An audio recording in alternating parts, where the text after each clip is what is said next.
You didn't agree to this. You didn't vote on it. You didn't miss a bill buried in Congress. You didn't accidentally click accept. Yet every single day in America, something is taken from you. Quietly, politely, almost gently. So gently that most people blame themselves instead of the system. That's the invisible tax. And once you notice it, you start seeing it everywhere. Let me start with something painfully American. You pull into a gas station. You don't even look at the price at first. You just start pumping. Then your brain catches up. Wait, wasn't this cheaper? You shake it off. Gas goes up. Gas goes down. Except zoom out. 10 years ago, today's cheap gas would have felt expensive. Your car didn't change. Your commute didn't change. Your money did. And no one sent you a memo. Now let's rewind even further. Think about fast food. There was a time when a few dollars got you a full meal. Now you order the same thing and think, wait, how is this $14? Not a gourmet restaurant, not organic, not fancy, just normal food. And the crazy part? You don't rage. You adapt, you order less, you cook more, you accept smaller portions. That acceptance is the tax being collected. Now let's talk rent, because this is where the illusion really cracks. If you rent in the US, New York, LA, Austin, Phoenix, Miami, Seattle, you already know the feeling. Lease renewal email arrives. Same apartment, same thin walls, same neighbor noise. But rent is up 12%, sometimes 20%. You ask why? The answer is always vague. Market conditions.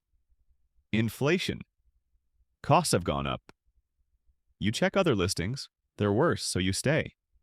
And quietly downgrade your life elsewhere. Fewer trips, less savings, delayed plans. No one taxed you directly, but something was taken. Now, salaries. This is where the system gets almost insulting. You finally get a raise. 3%, 4%, maybe 5% if you're lucky. Your employer congratulates you. You feel like you're moving forward, then life taps you on the shoulder. Groceries cost more. Insurance premiums increase. Rent renews higher. Subscriptions quietly jump from $9.99 to $12.99. Your raise didn't vanish. It just arrived late. Like pouring water into a bucket with a hole in the bottom. Now here's where people usually get confused. They say, well, inflation happens. It's natural. No, inflation isn't weather. It doesn't just happen. It's the result of decisions. Let's simplify this brutally. Money is not wealth. Money is a ticket. A ticket that says, I can claim goods and services later. That ticket only works if tickets stay limited. Now imagine a concert.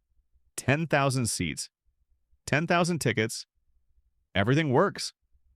Now imagine the organizer quietly prints 5,000 more tickets. No extra seats. People still hold tickets. Numbers still look fine, but suddenly, someone doesn't get a seat. That's inflation. No one stole your ticket. They just made it less powerful. Now here's the part no one explains honestly. Those extra tickets don't go to everyone. They go to specific people first.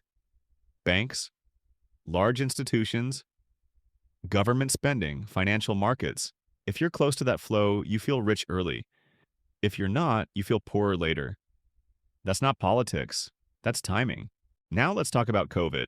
The US printed and injected trillions. Stimulus checks, PPP loans, bond buying, market support. Ask yourself something honestly. Where did that money show up first? Not wages. Markets. Stocks exploded upward. Real estate surged. Asset prices went crazy. Now imagine you already owned assets. You felt wealthier. Now imagine you didn't. You watched prices run away while your paycheck stayed put. That's not bad luck. That's design. Now savings. This is where the invisible tax quietly punishes responsibility. For years, savings accounts paid basically nothing. 0.01%. 0.1%. Meanwhile, inflation ran higher. Your money didn't disappear, but it aged. Like milk left out too long. Still there. Less useful. And the system shrugged and said, well, you should have invested. As if everyone wants to be a trader just to survive. Standing still became a mistake. Now flip the story. Debt. If you have debt, inflation helps you. You borrow strong dollars. You repay weaker ones. Who benefits the most from that? The biggest debtor in the country, the U.S. government. Inflation quietly reduces the real burden of massive debt. No tax hike headlines, no spending cuts, just erosion. Now let's talk behavior. People aren't stupid. They feel this, so they adapt. They stop trusting cash. They chase assets, homes, stocks, crypto, anything that feels solid. And when everyone crowds into the same escape route, prices explode. Then we call it irrational. But think about it. If standing still makes you poorer, running feels logical. That's not greed. That's pressure. Now zoom out even more. Why does this keep repeating?